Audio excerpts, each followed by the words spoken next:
Dear students, हम लोग आजकल भारत का राजनीतिक और आर्थिक इतिहास पढ़ रहे हैं 600 ईस्वी पूर्व से 600 ईस्वी के मध्य। लास्ट लेक्चर में आपको बताया गया था जितने भी विदेशी मौर्यों के पतन के पश्चात भारत में जो राज्य उभर करके सामने आए थे उनके बारे में। उसी श्रृंखला में आज हम पढ़ने जा रहे हैं कुषाण राजवंश के बारे में और उनकी इतिहास की प्रमुख विशेषताओं के बारे में। ये बात आपने ध्यान में रखनी है कि प्राचीन भारतीय इतिहास में जितने भी विदेशी आक्रमण हुए उनमें सबसे महत्वपूर्ण जो विदेशी आक्रमणकारी थे वो थे कुषाण। कुषाण भी शकों की तरह मध्य एशिया की एक घुमंतू जाति थी और इसको एक असभ्य जाति के रूप में इतिहास में याद किया जाता है। कुषाण मध्य एशिया के यूची कबीले के वंशज थे। यूची जिन्होंने मध्य एशिया के एक बहुत बड़े भूभाग पर अपना अधिकार कर लिया था और जितनी भी ये मध्य एशियाई क्या कहते हैं जातियाँ थी उनके बीच में आपस में संघर्ष होता रहता था सत्ता के लिए। और यूची जो जाति थी उसको मध्य एशिया छोड़ना पड़ा। जब वो पश्चिम की ओर आए तो उनकी दो शाखाएं हो गई, एक तिब्बत की ओर चली गई और एक भारत की तरफ आ गई। यही यूची जाति आगे चल करके 5 शाखाओं में बंट गई। कुषाण उन्हीं 5 शाखाओं में से एक थे। कुषाणों के बारे में हमें जो जानकारी मिलती है वो साहित्य, उसके जो स्रोत हैं वो साहित्यिक स्रोत हैं, सिक्के हैं, मूर्तियाँ हैं। काफ़ी ज़्यादा सोर्सेज जो हैं वो हमें कुषाणों के बारे में जानकारी देते हैं। कडफिस प्रथम इस वंश का संस्थापक माना जाता है जिसने 45 ईस्वी पूर्व में इस वंश की स्थापना की थी। वह एक महान योद्धा और सेनापति था। उसने अपने आप को महान राजा घोषित किया था और तांबे के सिक्के जो थे वो चलाए थे। उसने तत्पश्चात बौद्ध धर्म भी अपना लिया था। उसकी मृत्यु के पश्चात कडफिस द्वितीय जो 78 ईस्वी से लेकर के 110 ईस्वी तक कुषाणों का शासक बना, वो भी एक महान योद्धा था और उसने पंजाब, बनारस और मथुरा के क्षेत्रों को अपने अधीन कर लिया था। उसके सिक्कों पर शिव और त्रिशूल के चित्रों से प्रमाणित होता है कि वह शैव मत का अनुयायी था। उसने चीन पर भी आक्रमण किया था लेकिन उसको उस आक्रमण में हार का सामना करना पड़ा था और चीन के राजा को वार्षिक कर के रूप में भारी हर्जाना भी देना पड़ता था। इस वंश का सबसे प्रसिद्ध शासक जो था वो कनिष्क था। कनिष्क जिसने 120 से 162 ईस्वी तक शासन किया। उसने न केवल कुषाण राज्य को एक साम्राज्य में परिवर्तित किया अपितु एक कुशल शासन व्यवस्था की भी स्थापना की। उसके अथक प्रयासों के परिणाम स्वरूप बौद्ध मत विश्व का एक विख्यात धर्म बन गया था। जब कभी भी बुद्ध धर्म या बौद्ध धर्म के विस्तार और प्रसार की बात की जाती है इतिहास में, तब कनिष्क का नाम बड़े ही आदर के साथ लिया जाता है। आज अगर बौद्ध धर्म पूरे विश्व में फैला हुआ है तो उसमें अशोक और कनिष्क का बहुत ज़्यादा योगदान माना जाता है। कनिष्क ने भी अशोक की भांति बौद्ध धर्म के प्रचार प्रसार के लिए अपना सर्वस्व न्यौछावर कर दिया था। इतिहास में कई बार उसको दूसरा अशोक भी कहा जाता है। हालांकि उसके शासनकाल के बारे में इतिहासकारों में मतभेद हैं। कुछ लोग कहते हैं कि वो 78 ईस्वी से 102 ईस्वी तक उसने शासन किया और 78 ईस्वी में सिंहासन पर बैठते समय उसने शक संवत को शुरू किया। अधिकांश इतिहासकारों का विचार है कि उसका शासनकाल 120 ईस्वी से 162 ईस्वी तक लगभग 42 वर्ष तक उसने शासन किया था। कनिष्क एक महान विजेता था। हालांकि उसको विरासत में अपने पूर्वजों से छोटा सा राज्य प्राप्त हुआ था, परंतु उसने अपने बाहुबल से एक विस्तृत साम्राज्य की स्थापना की थी। उसने सबसे पहले कश्मीर को विजय किया और वहाँ की सुंदर घाटी से वो बहुत प्रभावित हुआ था और वहाँ उसने एक नगर भी बसाया था जिसको कनिष्कपुर कहा गया, जो आजकल के आधुनिक बारामूला जिले के पास। यहीं पर ही उसने बौद्धों की चौथी सभा भी बुलवाई थी। कश्मीर में ही उसने बौद्ध धर्म की चौथी महासभा बुलवाई थी, जिसका जिक्र हम आगे किसी टॉपिक में करेंगे। फिर उसके बाद उसने मगध पर आक्रमण किया और वहाँ के शासक को पराजित करके पाटलिपुत्र, जो मगध की राजधानी थी, वहाँ उसने उसको अपने अधीन कर लिया। ये विजय उसके जीवन के लिए महत्वपूर्ण विजय मानी जाती है, क्योंकि मगध विजय के दौरान ही उसकी भेंट बौद्ध धर्म के विख्यात विद्वान अश्वघोष के साथ हुई थी। अश्वघोष को वो अपने साथ ले गया और उसके व्यक्तित्व से प्रभावित होकर के कनिष्क ने बौद्ध धर्म को अपना लिया था। यह कनिष्क के जीवन में एक नया मोड़ प्रमाणित हुआ था। उसके पश्चात उसने बंगाल पर भी आक्रमण किया और उसके कुछ इलाके जो थे वो उसने अपने अधीन कर लिए थे। उसने सिंध पर आक्रमण किया और उसे भी अपने अधीन कर लिया। उसने उज्जैन और मालवा को जीता और उसकी आक्रमणों में चीन पर जो किए गया जो उसका आक्रमण था वो भी महत्वपूर्ण माना जाता है। आप लोगों को बताया पहले भी, अभी थोड़ी देर पहले मैंने आपको बताया कि कुषाण वंश के दूसरे शासक कड़फिस द्वितीय ने चीन पर आक्रमण किया था, लेकिन वो पराजित हुआ था और उसको भारी हर्जाना जो था वो चीन को देना पड़ता था। लेकिन जब कनिष्क को इस बात का पता चला तो कनिष्क ने वो हर्जाना देना बंद कर दिया और उसने चीनी शासकों की तरह देवपुत्र की उपाधि धारण की और चीन के शासक हो ती के पास एक दूत भेजा और मांग की कि वह अपनी पुत्री का विवाह कनिष्क से कर दे। दूत का यह संदेश सुनकर चीन का शासक क्रोध से आग बबूला हो गया और उसने उसको बंदी बना लिया दूत को।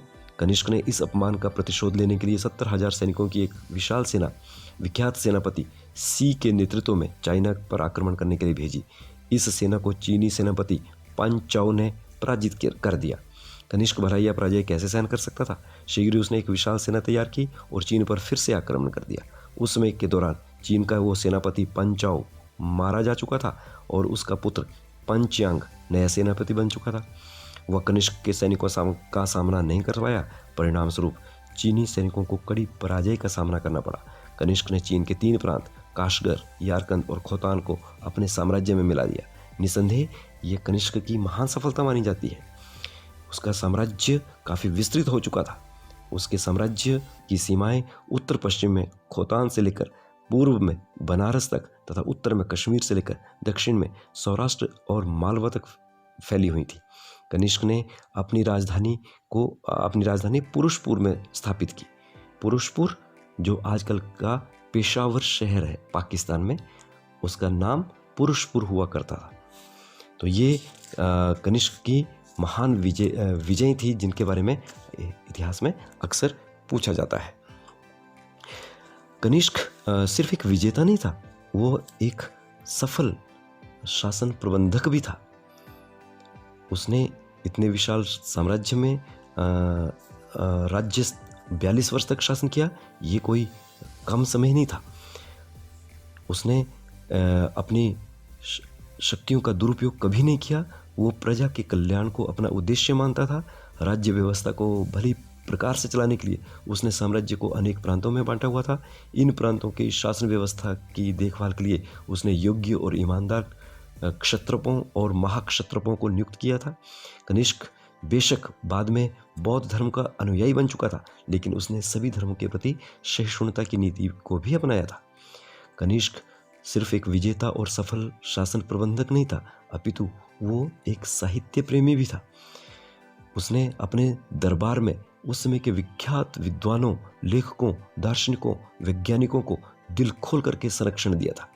अश्वघोष जो बौद्ध विद्वान उसको मगध विजय के दौरान मिला था, वह उसके दरबार का सबसे विख्यात विद्वान था। वह अश्वघोष एक महान कवि और नाटककार था। उसकी तुलना मिल्टन और कांट से की जाती है। उसके द्वारा रचित सबसे विख्यात ग्रंथ का नाम बुद्धचरित था। बुद्धचरित, इसमें उसने महात्मा बुद्ध के जीवन का बहुत सुंदर विधि से वर्णन किया है। इस ग्रंथ की तुलना संस्कृत के रामायण से की जाती है। इसके अतिरिक्त उसने सौंदरानंद और सारीपुत्र प्रकरण जैसे ग्रंथों की भी रचना की। अश्वघोष के अलावा नागार्जुन उसके दरबार का सबसे विख्यात दार्शनिक था।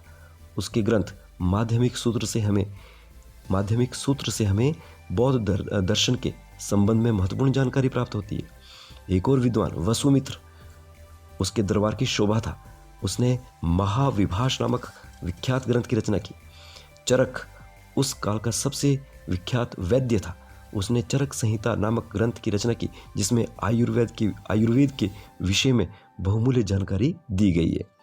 तो कुल मिलाकर के आप समझ सकते हो कि बड़े बड़े विद्वान और दार्शनिक और वैज्ञानिक और वैद्य उसके दरबार की शोभा बढ़ाते थे। उसको विभिन्न प्रकार की कलाओं से भी विशेष प्रेम था। उसके शासनकाल में कला के अलग अलग क्षेत्रों में आश्चर्यजनक प्रगति हुई। उसने अनेक शहरों का निर्माण किया, स्तूपों और विहारों का निर्माण करवाया। उसके द्वारा बनवाए गए शहरों में कश्मीर में बसाया गया कनिष्कपुर तथा पाकिस्तान के ज़िला रावलपिंडी में बनवाया तक्षशिला के शहर सुविख्यात हैं। उसने अपनी राजधानी पुरुषपुर में 400 फीट ऊंचा स्तूप बनवाया। इसका निर्माण कार्य यूनानी शिल्पकार एंजेलिसस के अंतर्गत किया गया था। यह इतना सुंदर था कि विदेशी यात्री इसे देखकर चकित रह जाते थे। इसके अतिरिक्त कनिष्क के काल में बहुत मनमोहक मूर्तियां बनाई गई। गांधार और मथुरा ये दोनों क्षेत्र कला के दो सबसे विख्यात केंद्र थे। कनिष्क ऐसा पहला शासक था जिसने रोमन और ईरान के पार्थियन शासकों की भांति प्रथम बार अति उत्तम कोटि के सिक्के चलाए। ये सिक्के सोने के थे।